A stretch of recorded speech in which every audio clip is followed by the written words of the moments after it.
கடகம் ராசி. ஒரு சின்ன பூச்சா இருந்தாலும் சரிங்க, மனிதர்கள் அப்படின்னு சொல்லிட்டு ஏலியன் அப்படி சொல்லிட்டு எல்லா உயிரினத்துக்கும் ஒரே மாதிரி எல்லாமே உயிரினங்கள் தானே. எல்லார் மேலேயும் அன்பு பாசம் அப்படின்னு இருக்கணும்ல. அந்த மாதிரி எல்லா உயிரினங்களுக்கும் பொதுவாக ஏற்றத்தாழ்வு பார்க்காம பழகக்கூடியவங்க தான் இந்த கடகராசிக்காரவங்க.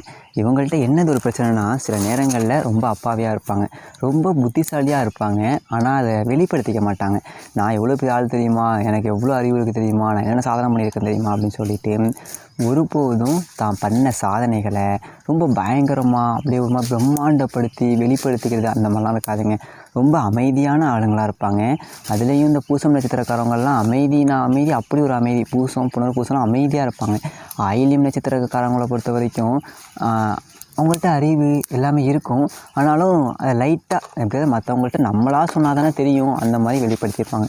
என்னென்னா, ஒருத்தவங்க நம்பிட்டாங்க அப்படின்னா அவங்களுக்காக என்ன வேணாலும் பண்ணுவாங்க. ஆனால் அந்த நம்பிக்கையை உடச்சிட்டாங்க அப்படின்னு வச்சுக்கோங்களேன், அவங்க வழியாக பார்த்துட்டு போகட்டும்பா, நம்ம தண்டிக்கிறது இல்லை அவங்க பழி வாங்கிறது இல்லை சாபம் விடுறது அந்த அளவுக்குலாம் இறங்க மாட்டாங்க. சரி, இன்னொரு முக்கியமான விஷயம், தனிப்பட்ட முறையில் ஜாதகம் பார்க்க இந்த வாரத்துக்கான அப்பாயின்மெண்ட் ஃபிக்ஸ் பண்ண சொல்லி நிறைய பேர் கேட்டிருந்தீங்க. நாம் கண்டினியூவாக இப்போலாம் வீடியோவில் கொடுத்துட்டு தாங்க இருக்கோம். இப்போது ரூபாய் 199க்கு தெளிவாகவும் விளக்கமாகவும் நம்ம ஜாதகம் பார்த்து தரோங்க. அதுவும் இந்த ஒரு மாதம் மட்டுங்க. அது மட்டும் இல்லாமல் தாழ்மையான வேண்டுகோள், இந்த நம்பருக்கு ஃபோன் கால் எதுவும் பண்ண வேணாங்க. ஜஸ்ட்டு உங்கள் வாட்ஸ்அப்பில் இருந்து மெசேஜ் அனுப்புனாலே போதும். உங்களுக்கு தேவையான அனைத்து டீட்டெயிலுமே நம்ம டீமில் இருக்கிறவங்க கொடுத்துருவாங்க. அப்பாயின்மெண்ட் டேட் மற்றும் டைம் ஃபிக்ஸ் பண்ணதற்கு பிறகு அந்த நேரத்தில் நான் உங்களுக்கு ஃபோன் கால் பண்ணி ஜாதகம் பார்த்து பலன்கள் சொல்லிவிடுவேங்க. உங்களுக்கு வாய்ஸ் நோட் வேணும் அப்படின்னாலும் அதையும் நாங்கள் அனுப்பிச்சிடுவோம். ஜஸ்ட் நீங்கள் வாட்ஸ்அப்பில் மெசேஜ் மட்டும் பண்ணாலே போதுங்க, உங்களுக்கு டீட்டெயில் அப்படிங்கிறது சொல்லிவிடுவாங்க. அப்புறம் நிறைய பேர் கேட்குறாங்க எவ்வளோ நேரம் ஆகும்னு. ஃபஸ்ட்டு நாம் ஜனன காலகட்டத்தை பார்த்து பலன்கள் அப்படிங்கிறத சொல்லிவிடுவோம். இதை விட முக்கியமான விஷயம், இங்கே டைம் ஒரு விஷயமே இல்லைங்க. உங்களுடைய கேள்விகள் பதில்கள், உங்களுடைய கேள்விகளாக இருக்குங்கள்ல, சந்தேகங்கள் கேள்விகள், இது எல்லாத்தையும் சொல்கிறதுக்கே நம்ம நிறைய டைம் எடுத்துக்கும். 30 நிமிஷத்துக்கு மேலே கூட பரவாயில்ல, 1 ஹவர் ஆனாலும் பரவாயில்ல, உங்களுக்கு தெளிவாக புரிகிற வரைக்கும் நாங்கள் ஜாதகத்தை கிளியராக சொல்லிவிடுவோங்க. இதை தாண்டி நம்ம எப்படி ஜாதகம் பார்க்குறோம் அப்படின்னா, முதல்ல ஜனன காலகட்டத்தின் அடிப்படையில் பொதுவான பலன்கள் அப்படிங்கிறத சொல்லிவிடுவோம். அதற்கப்புறமா இப்போ இருக்கக்கூடிய கிரகங்கள் அடிப்படையில் இப்போதைக்கு உள்ள சூழ்நிலைகளும் தசாபுக்திகளின் அடிப்படையில் எதிர்காலத்தை வச்சு நம்ம கணித்து சொல்லிடலாங்க. இதை தாண்டி கடைசியாக உங்களுக்கு தெளிவான உங்களுக்கான பரிகாரம் அப்படிங்கிறதையும் சொல்லிவிடுவோம். இதில் இருந்தே உங்களுக்கு எல்லா டீட்டெயிலும் கிடச்சிரும். கடைசியில் ஜாதகம் இல்லைனாலும் ஜஸ்ட்டு பிறந்த தேதி, நேரம், பிறந்த இடம் மட்டும் சொன்னாலே போதுங்க, நாங்கள் உங்களுக்கு ஜாதகம் பார்த்து பலன்கள்ங்கிறது சொல்லிவிடுவோங்க. நீங்கள் ஜஸ்ட்டு வாட்ஸ்அப்பில் ஒரு மெசேஜ் மட்டும் பண்ணாலே போதுங்க, உங்களுக்கான எல்லா டீட்டெயிலும் சொல்லிவிடுவாங்க. சரி, ஓகே, வாங்க இன்றைக்கான வீடியோக்குள்ளே நாம் போகலாம்.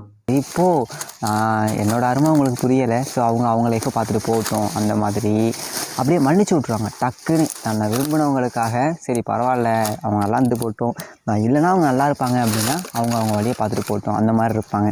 காசு விஷயத்த ரொம்ப ரொம்ப கவனமாக இருக்கணுங்க கடகராசிக்காரர்களை பொறுத்த வரைக்கும். ஏன்னா கடைசி காலகட்டத்தில் அஷ்டம சனி நடந்துச்சு அப்படின்னா ரொம்ப பாதிக்கப்பட்டு இருப்பாங்க. சரி, ஓகே. அதை தாண்டி இப்பேற்பட்ட குணாதிசயங்களை கொண்ட கடகராசிக்காரர்களுக்கு இந்த வரக்கூடிய பங்குனி மாதம் அப்படிங்கிறது எப்பேற்பட்ட அற்புதமான பலன்களை தரப்போகுது அப்படிங்கிறத பற்றி தான் இந்த ஒரு வீடியோவில் பார்க்க போகிறோம். பங்குனி மாதத்தில் முக்கியமான ஒரு விஷயம் என்ன அப்படின்னா, பங்குனி 28, அதாவது ஆங்கிலத்துக்கு ஏப்ரல் 11ஆம் தேதி பங்குனி உத்திரம் அப்படிங்கிறது வருதுங்க. முருகனுக்கு ரொம்ப ரொம்ப உகந்த நாளும் கூட. அதையும் தாண்டி மிகப்பெரிய, அதாவது மகா சனி பெயர்ச்சி அப்படிங்கிறது பங்குனி 15, அதாவது மார்ச்சுக்கு 29ஆம் தேதி மகா சனி பெயர்ச்சி அப்படிங்கிறது நடக்குது. இந்ததொரு பங்குனி மாதம் அப்படிங்கிறது கடகராசிக்காரர்களுக்கு எப்படி இருக்கும் அப்படிங்கிறத பற்றி தான் இந்த ஒரு வீடியோவில் பார்க்க போகிறோம். முதல் விஷயம் சனி பெயர்ச்சி அப்படிங்கிறது சனி பகவான் இந்த டைமில் 8ஆம் இடம் அஷ்டம சனியிலேருந்து 9ஆம் இடமான பாக்கிய சனிக்கு வராரு. அது எவ்வளோ பெரிய விஷயம் தெரியுங்களா? இந்த அஷ்டம சனி 2.5 வருஷம் கடகராசிக்காரர்கள் பட்ட பாடை கேட்டோம் அப்படின்னு வச்சுக்கோங்களேன், லிட்டரலி அவங்க உடஞ்சி போயிருப்பாங்க. எல்லா விஷயத்துலையுமே, ரிலேஷன்ஷிப்பாக இருக்கட்டும், காசு விஷயமாக இருக்கட்டும், இல்லை காசு எப்படின்னா பாக்கெட்டில் 10 ரூபா இல்லாமல் எப்படா ஒரு மாதத்தை ஓட்டுறது, அந்த மாதிரி 10 ரூபா இல்லைனா கூட பரவாயில்ல, ஆனால் அக்கௌண்ட்டை மைனஸில் வச்சுட்டு என்னோடய ஒவ்வொரு மாதத்தையும் நான் கடந்து வந்துட்டு இருந்தேன். 2.5 வருஷம், அதாவது அஷ்டம சனி 2.5 வருஷம் அப்படிங்கிறது எப்படி சொல்லுவாங்க அப்படின்னா, 7.5 சனி 7.5 வருஷம் கொடுக்க வேண்டிய பலன்கள் அப்படிங்கிறத அஷ்டம சனி வெறும் 2.5 வருஷத்தில் கொடுக்குங்களாம். ஸோ அவ்வளோ கஷ்டப்பட்டு இருந்திருப்பாங்க. ஏன்னா 7.5 சனியில் பார்த்தோம் அப்படின்னா ஜென்ம சனி, விதய சனி, பாத சனி அப்படின்றதுங்கல்ல. அந்த மாதிரி பாத சனி அப்படின்னா குடும்ப சனி கூட சொல்லுவாங்க. குடும்பத்தில் பிரச்சனை, உடல்நிலையில் பிரச்சனை, பண விஷயத்தில் பிரச்சனை, இதை தாண்டி நிறைய செலவு இந்த மாதிரி எல்லாத்தையும் அனுபவிச்சிருப்பாங்க. காசே இருக்காது, ஆனால் செலவு மட்டும் ஆகிட்டே இருக்கும், வட்டி கட்டிகிட்டே இருப்பாங்க. இந்த மாதிரி சுச்சுவேஷன்ஸ் அப்படிங்கலாம் அமைஞ்சிருக்கும். அது எல்லாமே இந்த பங்குனி மாதம் அதுலேருந்து எல்லாமே மாறிடுங்க. இனிமேல் அவர் 9ஆம் இடத்துக்கு வராரு அப்படிங்கும்போது அப்பா வகையில் ஆதரவு அப்படிங்கிறது இருக்கும், பெரிய மனுஷங்களுடைய ஆதரவு அப்படிங்கிறது இருக்கும், தெய்வத்தோட அனுகூலம் அப்படிங்கிறது கிடைக்கும். அதை தாண்டி மிகப்பெரிய அதிர்ஷ்டம், கம்மி சம்பளம் அப்படி இருந்தாலும் கண்டிப்பாக வேலைங்கிறது இருந்துகிட்டே இருக்கும், பணப்புழக்கம் இருந்துக்கிட்டே இருக்கும். பணம் இருந்துச்சு அப்புறம் நம்பிக்கை இதெல்லாம் இருக்குங்கள்ல, தன்னம்பிக்கை இருக்கும். ஸோ அந்த பணப்புழக்கம் அப்படிங்கிறது இருந்துக்கிட்டே இருக்கும். அதையும் தாண்டி குரு பகவானை பார்த்தோம் அப்படின்னா 11ஆம் இடமான இந்த ஒரு மாதத்தில் 11ஆம் இடத்துல இருக்கிறாரு. 11ஆம் இடம் அப்படிங்கிறது லாபஸ்தானம். லாபஸ்தானத்துலேருந்து 3, 5, 7ஆம் இடத்தை பார்க்குறாரு. ஸோ துணிச்சலான தைரியமான ஒரு முடிவு அப்படிங்கிறது எடுப்பாங்க, நல்ல நண்பர்கள் கிடைப்பாங்க, சகோதரர் வகையில் ஆதாயம் அப்படிங்கிறதே கிடைக்கக்கூடிய காலகட்டமாக இருக்குங்க. தைரியஸ்தானம் வீரியஸ்தானம் அப்படிங்கும்போது கொஞ்சம் இந்த பொண்ணுங்க மேலே வந்து பாசம் ரொம்ப அதிகமாக இருக்கும். ஒரு பொண்ணு சொல்லிட்டாங்க அப்படி, ஒரு பொண்ணு வந்து ஒரு பையனாக இருக்காங்க அப்படின்னா, ஒரு பொண்ணு சொல்லிட்டாங்க அப்படின்னா என்னென்ன பண்ணுவான், அதே மாதிரி ஒரு பொண்ணு இருக்காங்க அப்படின்னா பையன் சொல்லிட்டா என்னென்ன பண்ணுவாங்க, அந்த மாதிரி இடத்தையும் பார்க்குறாங்க. ஸோ அதில் கொஞ்சம் தெளிவாக இருந்துக்குவாங்க. அதே மாதிரி அது மட்டும் இல்லாமல் 5ஆம் இடம் அப்படிங்கிறது நல்ல ஒரு ஆயுள், அதாவது உடல்நலத்தில் இருந்த பிரச்சனைகள்லாம் தீரி அது எல்லாமே தீர்ந்து போயிடும். ஆயுள் பலம் அப்படிங்கிறது இருக்கும். குழந்தை செல்வம் இல்லாதவர்களுக்கு குழந்தை செல்வம் கிடைக்கக்கூடிய காலகட்டமாக இருக்கும். கடகராசிக்காரர்கள் நிறைய பேருக்கு குழந்தை செல்வம் இல்லாமல் பாதிக்கப்பட்டிருந்திருப்பாங்க. அஷ்டம சனியாக இருக்கட்டும், ராகுவோட பாதிப்பாக இருக்கட்டும், இதெல்லாம் தாண்டி வரக்கூடிய காலகட்டத்தில் குழந்தை செல்வம் அப்படிங்கிறது இருக்கும்.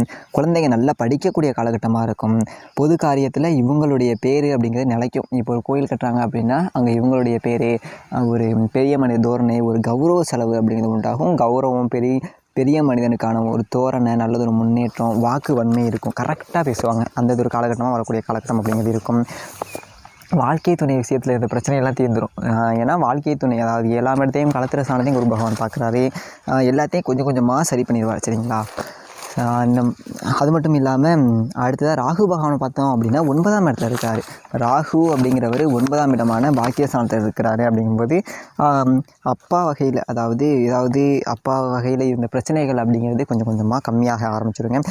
ராகு 9 இருந்தார் அப்படின்னா திடீர் யோகம், திடீர் புகழெல்லாம் கிடைக்கக்கூடிய ஒரு காலகட்டம் அப்படிங்கிறது இந்த ஒரு பங்குனி மாதம் அப்படிங்கிறத சொல்லலாம். அதே மாதிரி கேது பகவானை பார்த்தோம் அப்படின்னா 3ஆம் இடமான ஸ்தான அதிபதியாக இருக்கார். ஸோ நிதானம் அப்படிங்கிறது கொஞ்சம் முக்கியமாக தேவைப்படும். ரொம்ப நிதானமாக இருப்பாங்க. இந்த ஒரு மாதம் அப்படிங்கிறது கொஞ்சம் பய உணர்வு இருக்கும், அதாவது கொஞ்சம் எச்சரிக்கையாக இருக்கக்கூடிய தன்மைன்னு சொல்லுவாங்க. அந்த மாதிரி இது ஒரு புகழ் ஸ்தானம் அப்படிங்கிறதுனால, இதுக்கு முன்னாடி இல்லை யூடியூப்பில் வீடியோ போட்டுக்கிட்டு இருக்கேன், இல்லை செய்கிற தொழிலில் கொஞ்சம் ஊருக்குள்ளே புகழ் கிடச்சிச்சு அப்படின்னா அதை வச்சு கொஞ்சம் சம்பாதிக்கக்கூடிய தன்மை கிடைக்கும். ஸோ புகழ்லாம் கிடைக்குமா அப்படின்னா இந்த ஒரு காலகட்டத்தில் புகழ் கிடைக்கும். தைரியமான முடிவுகளை யோசித்து தெளிவாக எடுப்பாங்க. நான் ஒரு விஷயத்தை நல்லா தெளிவாக கேட்டுப்பாங்க. இப்போ யாராச்சும் சொல்கிறாங்கன்னு வச்சுக்கோங்களேன், இந்த வக்கீல் மாதிரி முதல்ல அமைதியாக சொல்லட்டும் அப்படி சொல்லிட்டு முதல்ல அவங்க என்ன சொல்ல வராங்கன்னு சொல்லிட்டு எல்லாத்தையும் நல்லா கேட்டு உள்வாங்கிக்கிட்டு அதில் எது முக்கியமோ அந்த முக்கியமான விஷயத்தை வச்சு பேசக்கூடிய தன்மை அப்படிங்கிறது கிடைக்கும். முக்கியமாக இந்த பங்குனி மாதம் இவங்க தொட்டதெல்லாம் விட்டுறீங்க. அதே மாதிரி தோள்பட்டை அந்த ஒரு இடத்துல ஏதாவது பிரச்சனை ஏற்பட வாய்ப்புகள் இருக்குது. ஸோ ரொம்ப ஹெவி வெயிட்டு தூக்குறது, இல்லை நான் யார் தெரியுமா, இருக்கிறது 40 கிலோ தான் இருப்பாங்க, இருந்தாலும் இப்போ பாடுறா இப்போ 40 கிலோ ஒத்தாளாக தூக்குறேன்டா அப்படிங்கிற மாதிரி, இவங்களே 40 கிலோ தான் இருந்தாலும் 40 கிலோ போய் மூச்சு பிடிக்க தூக்கி அப்புறம் ஒரு சைடு கையை வலிக்குது, இந்த சைடு கையை வலிக்குது, கை ஒரு பிடிச்சிக்கிட்ட மாதிரி இருக்குது, தசைப்பிடிப்பு ஏற்பட்டுருச்சு, அந்த மாதிரி சொல்லுவாங்க. ஸோ அந்த விஷயத்தில் கொஞ்சம் கவனமாக இருக்கணும். சரிங்களா? அடுத்ததாக பார்த்தோம் அப்படின்னா சூரிய பகவான் 9ஆம் இடத்துல இருக்கார். அவரும் பாக்கியஸ்தானத்தில். பாருங்களேன், இப்போது கடகராசியை பொறுத்த வரைக்கும் 5 கிரகங்கள் பாக்கியஸ்தானத்தில் இருக்காங்க. சனி பகவான், ராகு பகவான், சூரிய பகவான், புதன் பகவான், சுக்கிர பகவான். இப்போது சூரிய பகவான் 9ஆம் இடத்துல இருக்கிறாரு அப்படின்னா புகழ், கௌரவம், அந்தஸ்து இது எல்லாமே கிடைக்கும். அதே மாதிரி பூர்வீகத்தில் தான் முன்னோர்கள் பண்ண அந்த புண்ணியத்தோட பலன்கள் அப்படி தான் அனுபவிப்பாங்க. அதாவது முன்னோர்கள் அந்த காலகட்டத்தில் கோயிலுக்கு தான் பண்ணியிருப்பாங்க. இப்போது நீங்கள் எதார்த்தமாக ஒரு ஐடி கம்பெனி வேலை பார்க்குறீங்கன்னு வச்சுக்கோங்களேன், இல்லை ஏதோ ஒரு வேலை பார்த்துட்டீங்க, அந்த ஊருக்கு எதார்த்தமாக உங்கள் சொந்த ஊருக்கு போயின்னு வச்சுக்கோங்க, திடீர்னு சொல்லுவாங்க உங்கள் தாத்தாலாம் அந்த காலத்தில் எவ்வளோ பெரிய ஆள் தெரியுமாப்பா, அவ்வளோ பண்ணியிருக்காருப்பா, அவ்வளோ பெரிய ஆளுப்பா. அந்த மாதிரி உங்களை ரொம்ப பெருமைப்படுத்தி பேசக்கூடிய ஒரு தன்மை அப்படிங்கிறது இருக்கும். அது மட்டும் இல்லாமல் தொட்டது எல்லாமே வெற்றியே கிடைக்கும். அப்படிங்கிறத தாண்டி இந்த மின்சாரம் சம்மந்தப்பட்ட துறையில் ஒரு லாபம் அப்படிங்க கிடைக்கும். அரசாங்கத்தோட நன்மை, அரசாங்கத்தோட அந்த இந்த லூப்லாம் இருக்குங்கல்ல, இந்த ஒரு விஷயம் பண்ணோம் அப்படின்னா இவ்வளோ காசு கிடைக்கும், அதை வச்சு இப்படிலாம் முன்னேற முடியும் அப்படிங்கிற மாதிரி அந்த அதிசயம் அரசாங்கத்தோட அனுகூலங்களை அனுபவிக்கக்கூடிய ஒரு தன்மை அப்படிங்கிறது ஏற்படும். அதை தாண்டி பாக்கியம், அதிர்ஷ்டம் இதெல்லாம் அனுபவிக்கும். எல்லாமே நல்லதாகவே இருக்குது. ஆக்சுவலாக சூரிய பகவான் 9ஆம் இடத்துல இருக்காரு. அடுத்ததாக பார்த்தோம் அப்படின்னா செவ்வாய் பகவான் அவர் ரொம்ப ரொம்ப முக்கியமாக பார்க்கணும். செவ்வாய் பகவான் லக்னத்திலே இருக்கார், கடகராசிலேயே இருக்கிறாரு. ஏன்னா பின்னோக்கி வந்து இருக்கிறாரு சரிங்களா. அதனால் கொஞ்சம் கோபம் அப்படிங்கிறது வருங்க. எந்த அளவுக்கு எல்லாம் நல்லாயிருக்கும் அந்தளவுக்கு டக்குன்னு எடுத்துரிஞ்சு பேசிடுவாங்க, டக்குன்னு கோபப்பட்டுருவாங்க. மேக்ஸிமம் கடகராசிக்காரங்க ரொம்ப அமைதியானவங்க தான். இருந்தாலும் யாருக்கிட்ட கோவப்படுவாங்கன்னா, இவங்க கோபம் எங்கே செல்லுபடி ஆகுதோ அங்கே மட்டும் தான் கோவப்படுவாங்க. ரோட்டில் எவனாவது கத்துனா அப்படின்னா கண்டுக்க கூட மாட்டாங்க. இவங்க வேலை உண்டுன்னு சொல்லிட்டு அமைதியாக போயிட்டுருப்பாங்க. ஆனால் இவங்களுக்கு ரொம்ப பிடிச்சவங்க அவங்கள்ட்ட தான் ரொம்ப டக்குன்னு கோவப்படுவாங்க. ஸோ கோவப்படுறவங்க அதே கேரக்டர் திருப்பி போய் மன்னிப்பு கேட்கவும் தயங்க மாட்டாங்க. ஸோ முடிஞ்ச அளவுக்கு கோவப்படாதீங்க. ஏன்னா ஒரு வாட்டி வார்த்தையை கொட்டிட்டோம் அப்படின்னா அதுக்கப்புறம் அதை அள்ள முடியாதுங்கள்ல. ஸோ பல இடங்களில் இந்த கோபம் தான் உங்களுக்கு கஷ்டத்தை ஏற்படுத்தக்கூடிய தன்மையாக இருக்கும். இன்னொன்று, நீங்கள் தனிச்சு நின்று செயல்படலாம் அப்படின்னு நினச்சிங்க அப்படின்னா அது பெருசாக உங்களுக்கு சாதகமான ஒரு பலன் அப்படிங்கிறத கொடுக்காது. முடிஞ்ச அளவுக்கு யார் கூட சேர்ந்து ஒர்க் பண்ண பார்க்கலாம் சரிங்களா. அதை தாண்டி புதனும் சுக்கிரனும் 9ஆம் இடமான பாக்கியஸ்தானத்தில் இருக்கிறாங்க. புதன் பகவான் 9ஆம் இடத்துல இருக்கிறாரு அப்படின்னா தகப்பன் மகன் உறவுக்குள்ளே இதுக்கு முன்னாடி இருந்த பாதிப்புகள் அப்படிங்கிறது குறைஞ்சி ஒரு நன்மை அப்படிங்கிறது உண்டாகும். ஒரு பெரிய மனிதர்களுடைய ஆதரவு மட்டும் இல்லாமல் தூரதேச பிரயாணங்கள் கிடைக்கும். ஏன்னா கடகராசிக்காரங்களுக்கு ட்ராவல் பண்ணுறது அப்படிங்கிறது அவ்வளோ பிடிக்கும். அந்த மாதிரி தூரதேச பிரயாணம் அப்படிங்கிறது கிடைக்கும். அது மட்டும் இல்லாமல் அது திருமணமாகி டைவர்ஸ் ஆகி 2வது திருமணத்துக்காக வெயிட் பண்ணிட்டு இருக்காங்க. ஏன்னா அஷ்டமத்தில் சனி இருக்கும்போது நிறைய பேருக்கு திருமணம் நிறைய பிரச்சனை ஏற்பட்டு டைவர்ஸ் வரைக்கும் கொண்டு போய் விட்டுருக்கும். அந்த மாதிரி இருக்கிறவங்க 2வது திருமணம் அமைகிறதுக்கான வாய்ப்பு அப்படிங்கிறது இருக்குது. உங்களை புரிஞ்சு உங்களை அண்டர்ஸ்டாண்ட் பண்ணி வாழ்க்கைக்குள்ளே புதுசாக ஒரு ஆள் வரதுக்கான வாய்ப்பு அப்படிங்கிறது ரொம்பவே அதிகமாக இருக்குது. குலதெய்வத்தோட அனுகிரகம் அப்படிங்கிறது கிடைக்கும். அப்பா வழியில், அதாவது உங்களுக்கு அப்படியே 2வது திருமணம் பண்ணுறதுக்கு பொண்ணு கிடைக்கிது அப்படின்னா கூட அப்பா வழியில் இருந்தவங்களுக்கு அந்த வழியிலேருந்து உங்களுக்கு பொண்ணு கிடைக்கிறதுக்கு வாய்ப்புகள் இருக்குது.